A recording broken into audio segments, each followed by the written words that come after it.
मेरे बच्चे, तुम्हारा शत्रु आज मेरी चौखट पर आया था। बहुत रुलाया है उसने तुम्हें। अब जब दंड भोगने की बारी आई है तो मेरे प्रहार को वह सह नहीं पा रहा है। मेरे कदमों में गिर कर नाक रगड़ रहा था। वह मुझसे अपने गुनाहों की माफी भी मांग रहा था। मुझसे दया की भीख भी मांगा उसने। मेरे बच्चे, पूरी दुनिया को छल वाला वह व्यक्ति, वह मूर्ख आज मुझे छल का प्रयास कर रहा था। उसने इतना भी ज्ञात नहीं कि ब्रह्मांड के हर कोने में, हर कण में, हर व्यक्ति पर मेरी दृष्टि है, मेरी नजर है। कोई नहीं बच सकता है मेरे इन आँखों से। वहाँ बहुत भोला बनता फिरता है वो ना, खुद को बहुत धार्मिक और सच्चा समझता है। उसे लगता है कि अपनी सर्वार्थ के लिए मेरे सामने वो जो दीप जलाता है उसे वह निष्पाप हो गया, धार्मिक हो गया, परंतु उसका भ्रम है। मैं बहुत जल्दी तोड़ूंगी। उसने जो तुम्हारे साथ अन्याय किया है ना, उसका बहुत भयंकर दंड उसे मिलेगा। मैं उसे अवश्य दूंगी वो दंड। वह तुम्हें अपना सबसे बड़ा शत्रु मानता है।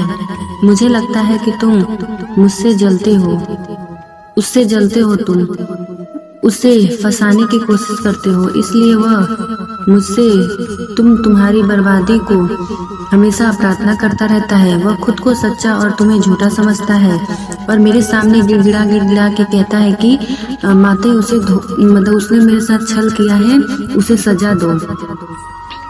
मुझे कहता है कि माता उसने मेरी साथ बहुत गलत किया है, मेरा घर बर्बाद कर दिया है, मुझे दुखी किया है, इसलिए अब आप उसको विनाश करो।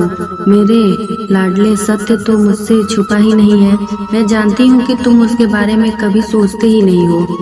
वही तुम्हारे जीवन में ताक झांक करता रहता है। तुम क्या कर रहे हो, क्यों कर रहे हो, क्यों यह जानते हो। उसकी बहुत रुचि होती है कि तुम्हारे घर में क्या हो रहा है, तुम्हारे जीवन में क्या हो रहा है, उसे जानने की उसके अंदर बहुत रुचि है।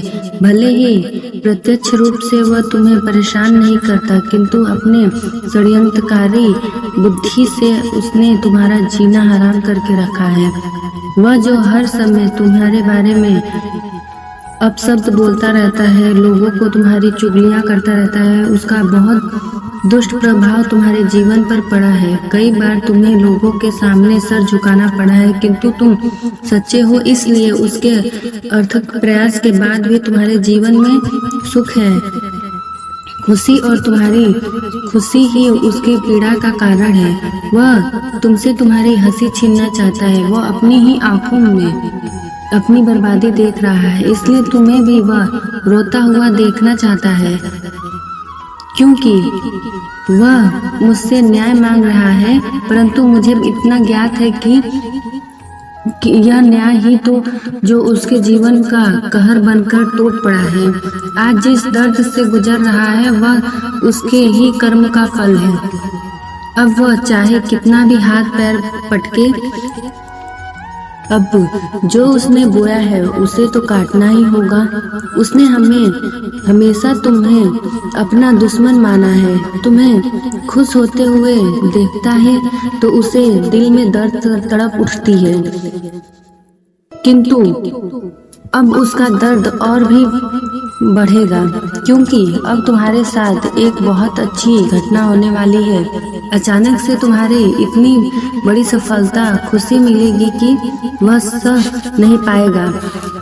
जिस प्रकार उसके कर्मों का फल उसके कलेजे को छन्नी कर रहा है, उसी प्रकार तुम्हारे कर्मों का फल तुम्हारे जीवन को सुखी और समृद्धि से भर देगा। मेरे बच्चे, तो मेरे प्रिय भक्त हो।